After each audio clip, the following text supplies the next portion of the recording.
Hey guys, and welcome back. I've just got a little video of a few detailing bits that I've got to show you that I'm going to paint up and put on the layout.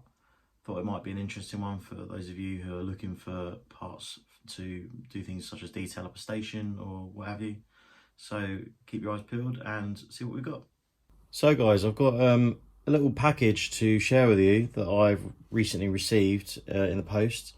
This comes from Model Railway Scenes. Now, this is a company that I found online, and they do 3D printed detailing parts for 00 gauge model railways.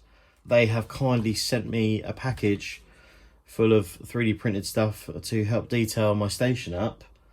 They have also said that if you check out their website at modelrailwayscenes.com, if you put the code Harefield Road in at the checkout, you will receive 20% off any orders. So definitely worth checking out, and you can get yourself some nice stuff. So let's get this all out and see what they've sent me. So here we are with everything laid out. Now, the reason I found this company is because I saw online they had an advert for an item where I think it was Blackfriars Station, and there's actually a 3D sign outside the front. And obviously that sparked my interest because I thought I could potentially use that as a bit of inspiration for the front of my station building. I'll cut away to a little shot of that now so you sort of know what I'm getting at. So yeah, I got in touch, basically asked if they could custom print me a set of Harefield Road lettering, and they have managed to do that. You can see it in here. There's two different sizes, just in case these were a bit too big. They've also done me a little roundel to stick next to it. So what I'm going to do is these are going to go on the front of my station building to sort of replicate what Sudbury Town station has, because Sudbury Town is the station that the building is based on. So I'm going to paint this up in a sort of grey/black colour and stick them to the front, and they should look quite nice. But also while I was there, so if I put those aside, he's also sent me some loose lettering with the same letters on, just in case. Moving on from that, also stuff for my layout, I noticed he does something I was very interested in, which is oyster validators. Now, you will get these in LT stations where they meet with National Rail. So in the case of my station, where you've got London Underground, National Rail in the same place, you would have these with a purple pad on the reader. That basically means that people getting off National Rail trains and continuing their journey via the tube don't have to go and touch out and touch back in at the barriers. They can instead just touch their oyster reader on here, and that will sort out the start and finish of their journey for them. So they're very handy because you do find them dotted around, and there's something that I don't see anyone modelling. So that's quite a nice thing to have. Also for the station, I spotted that they have wall-mounted bins. This is also something that I don't really seem to see many people using on their layouts. You see bins everywhere you go, so it's just one of them things that will add to the detail once they're painted up, obviously.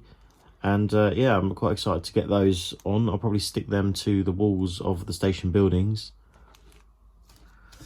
Next up is something I asked specifically for, which is seating. Now, London Underground modern seating is a metal sort of seat with handrails sticking out. Now, they already made this style of seat, but they didn't do the handrails, so I asked for this, and they've modified the design to include those, and they've sent me 2 packs, so I can put those around the station once they're painted up.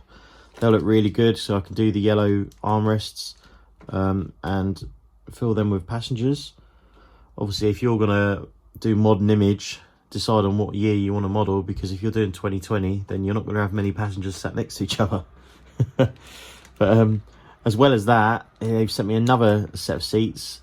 This is a back-to-back set, so it's 2 sets. You can sort of see they're back-to-back. They don't have the handrails, but they will prove very handy for areas sort of in the middle of a platform, if you like. Also for the station, they've sent me civic planters, so I'm going to use those as sort of flower beds. As my station is a bit sort of out of the centre of London, you would generally find this sort of stuff particularly on Metropolitan line stations. They're quite sort of well kept, and they will go very nicely. But other than those bits, they sent me a couple little extras, which include a pack of railings. So I've got narrow and wide railings. The narrow ones look to be just sort of half the size. These would be very handy if you, say, have a platform where you've got a rail line going through the back of that you don't want passengers to be able to access. Either that, or if you've got a road scene and you want to separate the pavement from the road, these are the type of railings that you would use. You might find a little bicycle chained to them or something like that. So there's an idea for you guys. Red telephone boxes, very London-like. Obviously, you see them quite often. They are very nicely detailed. They do even say telephone at the top, but you can't see it because of the way, obviously it's all one colour, so it doesn't sort of stand out. But it's very faint, but it is printed on there, telephone. You might want to paint one gold if you had an Olympian, get a gold medal in your town, you know, if you're into that. And finally, some wooden benches. I'm going to get one of these out actually because they're really nice.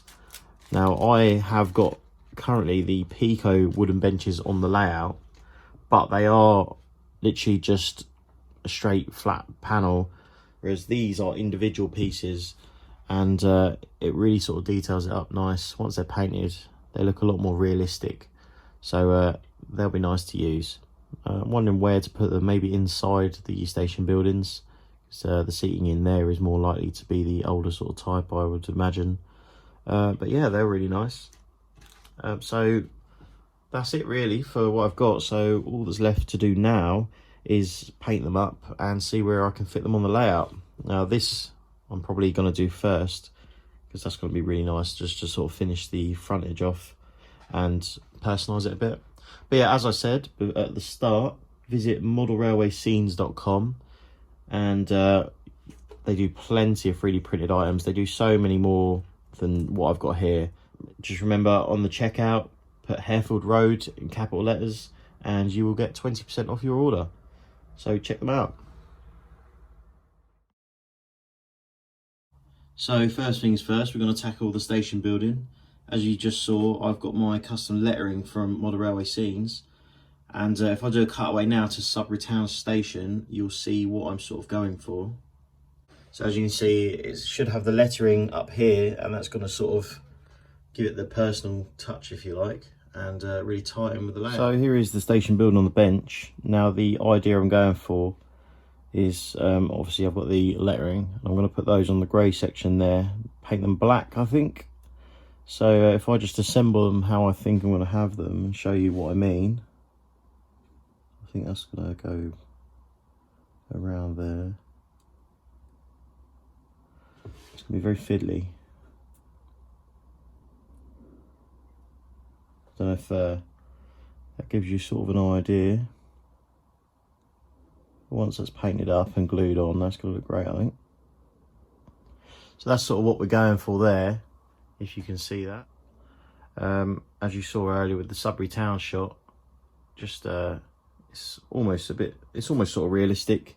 Obviously, the Sudbury Town one in this case would say Harefield Road Station, but it's nice to be a bit different and sort of make it your own. So that's going to work quite nice. I'm going to paint the little roundel in the corporate colours, the red and blue, and I'll paint the Harefield Road sign in black, and then I'll come back to you.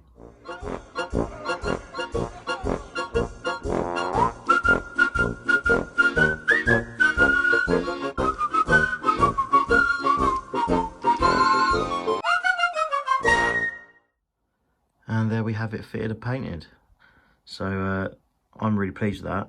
I'm going to put it back on the layout, take a couple of pictures, and I'll show you what it looks like when it's on there. Just before I fit it, it's not a view that you can really see much of when the building's in place, but I do have ticket barriers, a couple backpackers, and a little security guard in the station building when it's fitted. But I'll have to try and find some way of getting a camera small enough whereas I can actually get in there to take pictures. It looks pretty cool when it's on, but you just can't really sort of get in there with my camera. So the building's placed back on the layout. And I'm really pleased with that. As you can see, we've got the lettering up the top there, Harefield Road with the little roundel, and it really looks smart. Just finishes it off nice and gives it that sort of personal touch, rather than just having a standard building plonked on. Although, in fairness, it's not a standard background building because I have cut it about. This is all completely different. It should have another curved piece like this on this side, and the back is all flush now so that it's sort of low relief. But yeah, it just adds to the list of jobs that's been done, and it really finishes it off. So I suppose now I better crack on with some of the others. So next up, we've got the Oyster card readers. You can see that I've put them all on a piece of blue tack just to stand them up. Makes it a little bit easier to work with. So I'm going to get a little dab of green paint to go in the little slots where the LED or LCD sort of displays would be. And then over the top of that, I'll do the base in a sort of grey. I've got a matte grey colour here. And then obviously a pink / purple colour for the readers themselves. So that should do the job. So if we crack on with that, I'll probably just do it as a time lapse again with some funny music. Why not?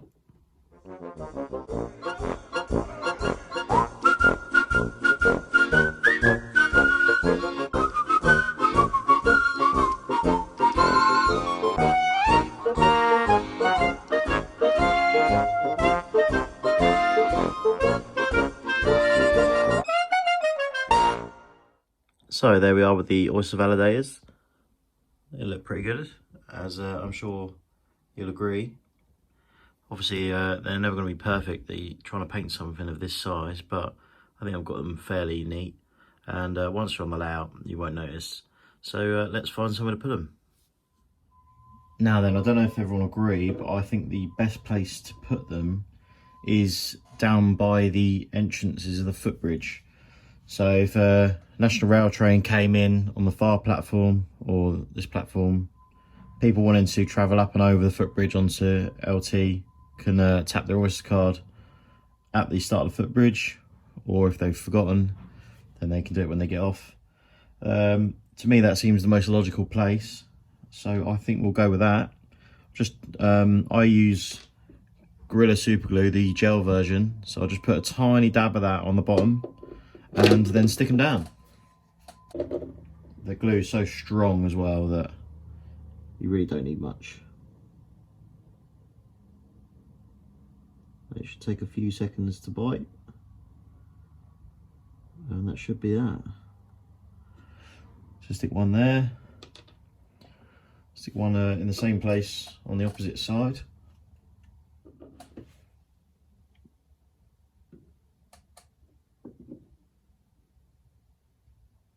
What this will also help with is, because my footbridge currently still needs a little more work, so I haven't actually glued it down yet. So where I've butted these up against, it will tell me where the footbridge needs to go, rather than me having to mess about and measure it all up and all this sort of stuff. Right, so we've got one there and then one there, opposite end. I don't know whether to put them both sides or not. So if I was to sort of have another one there, I think it's a bit excessive really, so I might actually put them at other points on the station. So where I'm actually going to put the second two are on the back side of the stairs for the footbridge. So like I said before, I've got the ones on the front which are going to tell me the position of it. If I put them sort of in the centre on the back end, then that will sort of lock the footbridge in place, as well as serve the purpose that if someone had come over the footbridge and forgot, they'd still have a reader here. If someone had got off a mainline train on platform 4 and then their tube train was on platform 3, because platform 3 is also going to have conductor rails, then they wouldn't have to walk over to this side of the footbridge to find a reader. You'd be able to see it. So I think that's going to be the plan instead. So there they are then, fitted on the layout. I'm pretty pleased with those. It's something you don't see very often, and they look quite good. So obviously I've got the two on this side. I've got the one on the back of the footbridge over there, and then the one on the opposite corner. And as I was saying before, the advantage is that this will stop the footbridge from being able to move. Obviously it can still come up, but then it will slot in where it is. So that's really going to sort of help when I'm messing about with it and have to take it off, because I keep having problems with the lights that are in here. So I'm going to have another look at them. This has been on and off about 4 times. It's ridiculous, which is a shame, because when the lights are on, obviously it highlights that there are actually people in the footbridge. There's 3 people on it, if you see there. So I need to get that sorted. But yeah, that's going to really help. So that's another one down off the list. So I think next I will probably look at the seating. So we've got the seating here. Once again, a bit more painting to do. So I looked online, and you would have seen earlier that I put a little picture in. The sort of idea that I'm going for is the grey seats with the black armrests in the centre and the yellow on the outer edges, and then the underneath the bases will be black as well. So make my life easier and probably start with the lighter colours first. So if I just chuck a little bit of yellow on those outer handrails, armrests, sorry, and that'll probably be the easiest way to go. I don't bother priming any of this, to be honest with you, because I feel like you don't really need it. So it's up to you if you do, but I just go straight on as it is. Obviously, the advantage is if you go with the lighter colour first, then you don't have to be very careful. You can just sort of splodge it on if you like, because you can just cover it over with the darker colours, such as the grey or the black. So it really doesn't matter. So just chuck a bit of yellow on there. It hasn't got to be perfect. At the end of the day, it's 00 scale. You're not going to see it all.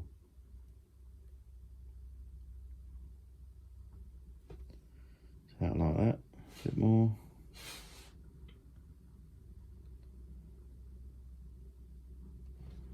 And that'll do for those. Oh, let's just dab on the top there. That'll look alright. So you've got the yellow on there. So now what I'll do is I'll do the grey on the seats, and then finally I will do the black on the inner armrests and the bases. So get ready for yet another dodgy time lapse.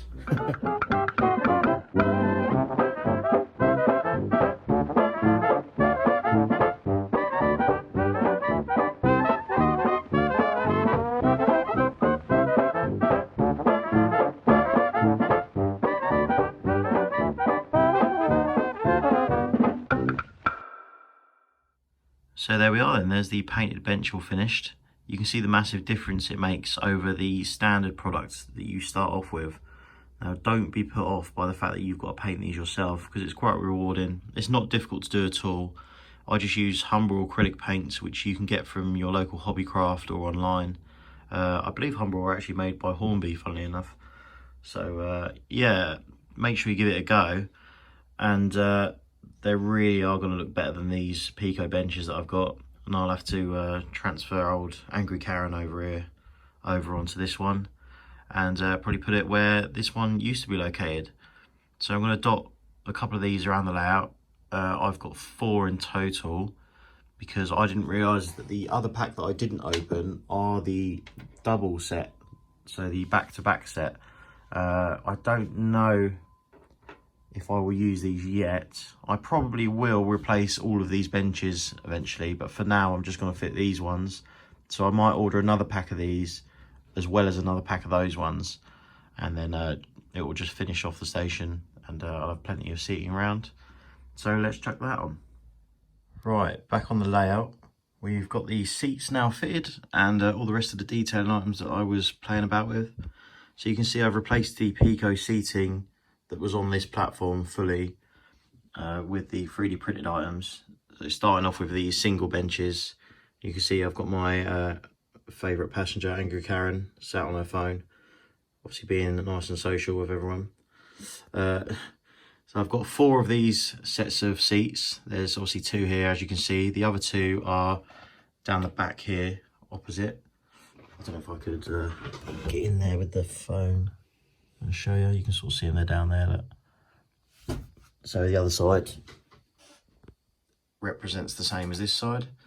So yeah, there's the 4 seats. The other pack of seating that was the double-sided ones with handrails, they are in place of the Pico seats that I had that were double-sided. We've got a little guy reading the paper and a guy waiting for the train there. The other end, I've replaced the other one as well. So we've got a few passengers on that. We've got a businessman on the other side who I had to chop up because of the handrails. But he fits quite nicely other than having sort of short legs. I've painted up the bins, painted them red with gloss black also to represent the bin bags. I could do getting some sort of litter really and filling them up to make it look a bit more realistic, but even so they help for a little bit of detail. The planters are here as well. I've painted those brown, put 2 layers of card in to sort of pack them out a little bit so they're not so deep inside, and then use some gauge master flower beds, cut those up into 3 sections and glued them in with some glue and glaze because it goes clear, and they're looking quite good. They just fill up a little gap just to add to the sort of detail. Next to them you can see the Oyster card readers obviously, which you would have seen earlier, and along with that we've got my favourite bit, which is the sign, which is what kicked it all off. So overall I think it really sort of brings it all to life a bit. And next up I suppose I'm going to have to order another set of the seats, another pack of these 4, and also another pack of the doubles to then get started on this platform, because this platform is looking very bare. I also need to fit the rest of my roundels. I do have quite a lot more and they are self-adhesive, so I need to stick them on the walls, and I also need to make some signs to go on the lighting as well, like you would find at the real sort of locations. I do have one problem though where I need you guys help, and please put answers in the comments. I can't decide what to put in this gap. The problem is this part of the building is open as if you would have a subway, because this sort of replicates Harrow on the Hill where there is a subway going under the tracks. Now I need to sort of block that up or fill it up with something. I've got the same on both platforms, you can see over there as well. And that one's still got the handrails on because I haven't cut them off. Hence why this one isn't glued down, whereas this one, the first one is. So I really can't decide what to put in this space other than say another set of seating, but then you start ending up with seating everywhere, and how much really do you need? So please put suggestions down below in the comments and I will look through them and see if there's anything that sort of takes my fancy. So I hope you guys all found that relatively interesting. Obviously it's always handy to have a supplier of these little detailing parts, and I guess it's probably useful for people to see them actually being put in action and get an idea of what they'll look like painted up.